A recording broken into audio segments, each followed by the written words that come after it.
New Muslims from America and Other Lands by Imtiaz Ahmad Madni. Chapter 1.3 doctor نجات. امریکی ہندو doctor کا قبول اسلام. Doctor نجات صاحب انڈیا میں ایک ہندو گھرانے میں پیدا ہوئے اور وہیں پروان چڑھے.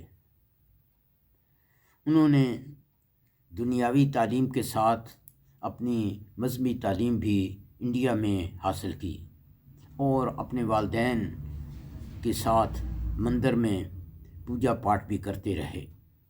آپ نے انڈیا میں انجینئرنگ کی ڈگری حاصل کرنے کے بعد اعلیٰ تعلیم کے لیے ونسر تشریف لائے، جو یہ شہر کینیڈا میں واقع ہے. ونسر یونیورسٹی کیمپس میں ان کا میل جول کئی دوسرے بین الاقوامی طلباء سے ہوا. اس طرح سے وہ نئے نئے خیالات اور عادات سے متعارف ہوئے. نجات صاحب اکثر طلباء کی طرح کھلے دل و دماغ کے حامل تھے اور تعصب سے خاصے دور. وہ چاہتے تھے کہ ان کی زندگی ایک اعلیٰ اور مثالی زندگی ہو. وہ اپنے آبائی ہندو مذہب سے مطمئن نہ تھے، اس لیے انہوں نے عیسائیوں کی بائبل پڑھنی شروع کی. انہیں بائبل میں بیان کردہ خیالات اپنے آبائی ہندو مذہب سے زیادہ معنی خیز لگے، اس لیے انہوں نے عیسائی مذہب قبول کر لیا اور تقریباً 1 سال اس پر کاربند رہے. ابھی بھی ان کے دل کو وہ سکون نہ ملا جس کے وہ متلاشی تھے، اس لیے انہوں نے اپنی وسعت قلبی کے باعث اسلامی کتب کا مطالعہ شروع کیا اور یونیورسٹی میں مسلم طلباء سے تبادلہ خیالات کرتے.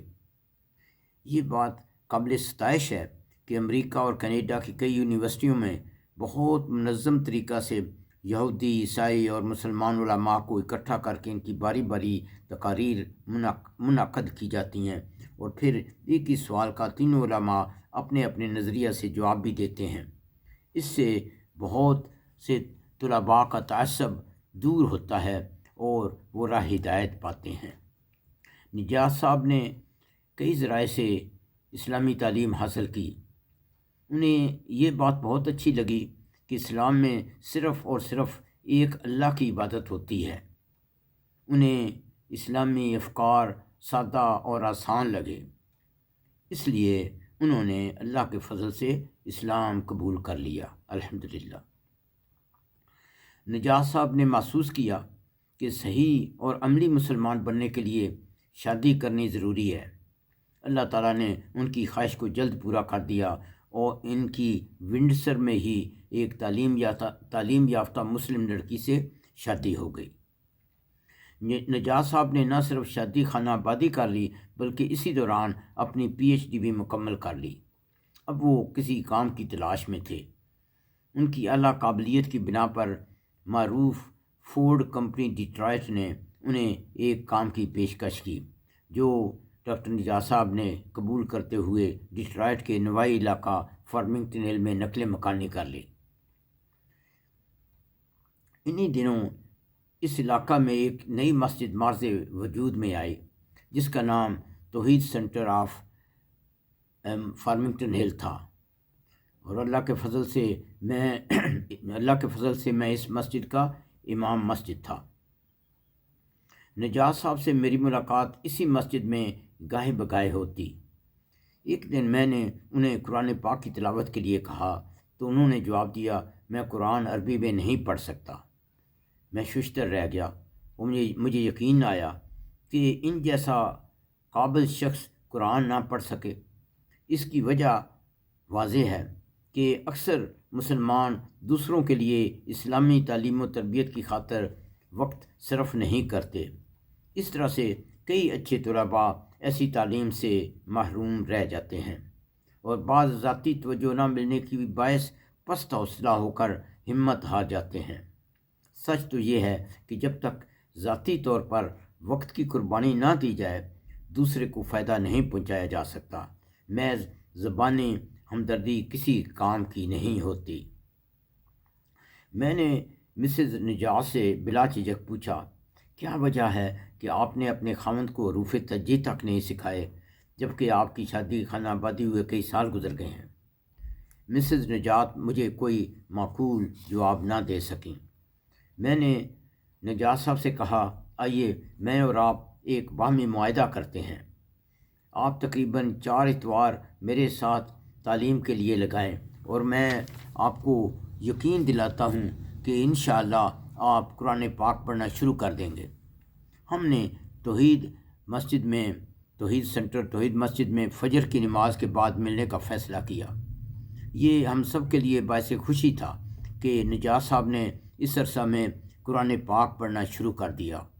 اس کا نتیجہ یہ ہوا کہ اسی طرح کئی اور طلباء بھی اسلامی تعلیم حاصل کرنے کے لیے جمع ہو گئے۔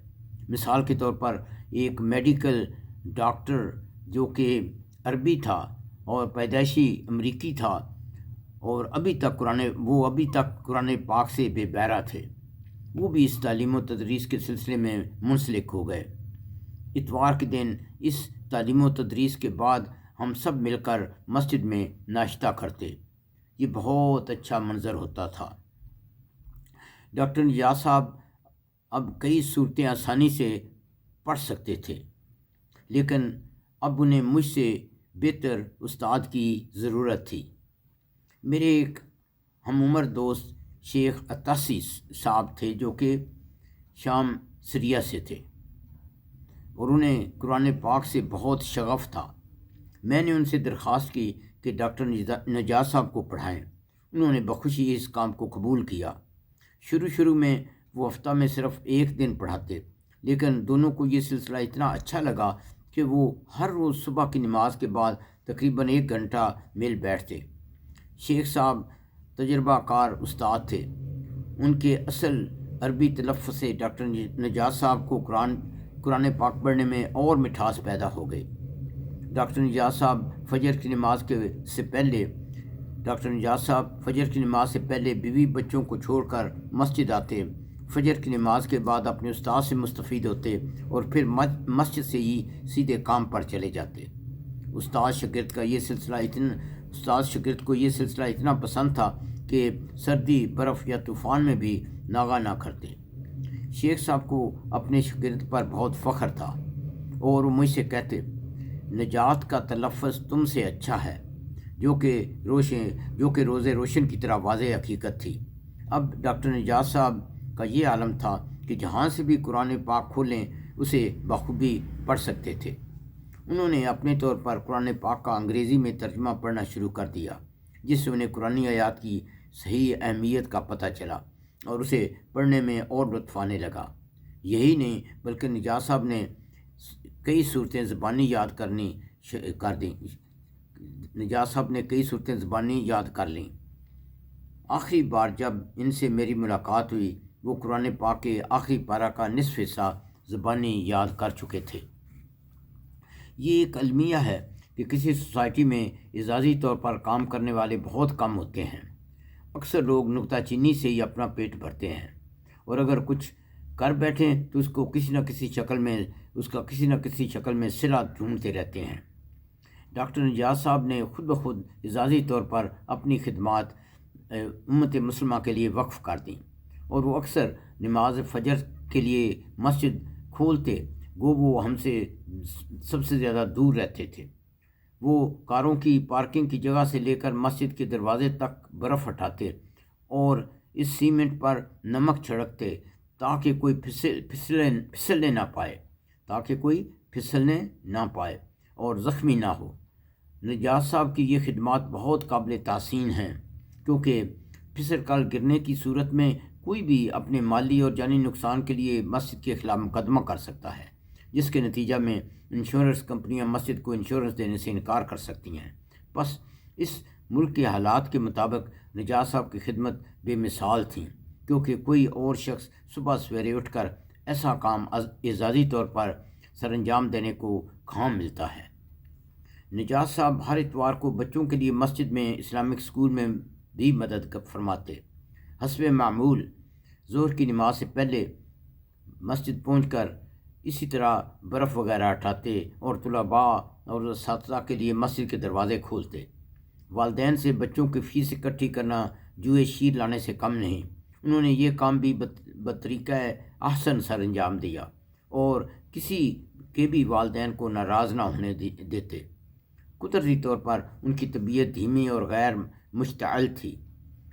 اسلامی تعلیم اور عمل پیام نے اور بھی انکساری پیدا کر دی تھی۔ وہ بچوں کے لیے مٹھائیاں خریدتے جو کہ اسکول کے دوران تقسیم کی جاتی۔ وہ مسجد کے باورچی خانہ کو اکیلے صاف کرتے اور ریفریجریٹر میں غیر ضروری جمع برف کو وقتاً فوقتاً نکالتے۔ اپنی ان خدمات کا کسی پر احسان نہ جتلاتے۔ ایک بار رمضان میں تراویح کے بعد میں نے مسجد کو بند کرنا چاہا اور میں فرداً سب کمروں کی روشنیاں بند کرنے لگا۔ اس وقت سب لوگ جا چکے تھے۔ مردوں کے غسل خانہ اور وضو کے کمرے میں داخل ہوا تو میں یہ دیکھ کر حیران رہ گیا کہ ڈاکٹر نجات صاحب غسل خانوں کو چپکے صفائی کر رہے ہیں۔ غسل خانوں کی چپکے صفائی کر رہے ہیں۔ میں نے بہت متاثر ہو کر ان کا شکریہ ادا کرنے کی کوشش کی۔ ایسی صورت میں یا تو ان کے چہرے پر تھوڑی سی سرخی آ جاتی تھی یا وہ نہایت مختصر مسکراہٹ کے بعد موضوع بدل دیتے تھے، گویا یہ خدمات کوئی بڑا کارنامہ نہیں۔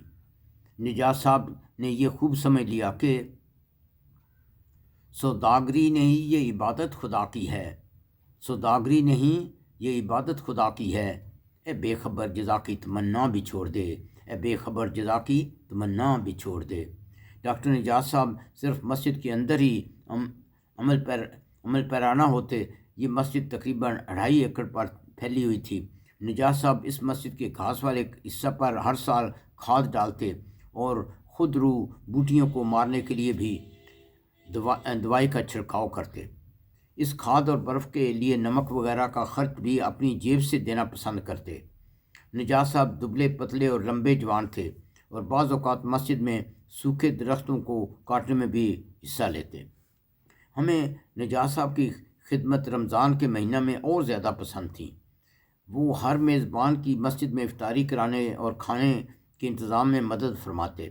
ہر کھانے کے بعد مسجد کی دری کو صاف کرنے کی دوسروں کو ترغیب دینے کی بجائے خود ہی صفائی کرنے لگتے۔ ہر سال عید کی نماز کے بعد مسجد میں سموسے اور مٹھائیاں بانٹی جاتی۔ نجات صاحب امریکہ سے ونڈسر یعنی کینیڈا جا کر مسجد کے لیے سستے داموں سموسے خرید کر لاتے۔ ہر طرح سے مسجد کا مفاد ان کے ذہن میں ہوتا تھا۔ ان کا ایک اور مخصوص عمل یہ تھا کہ عید کی نماز کے بعد رنگ برنگے غباروں میں بچوں کو ہوا بھر کر دیتے، جس سے بچوں اور ان کے والدین کے دل کھل جاتے۔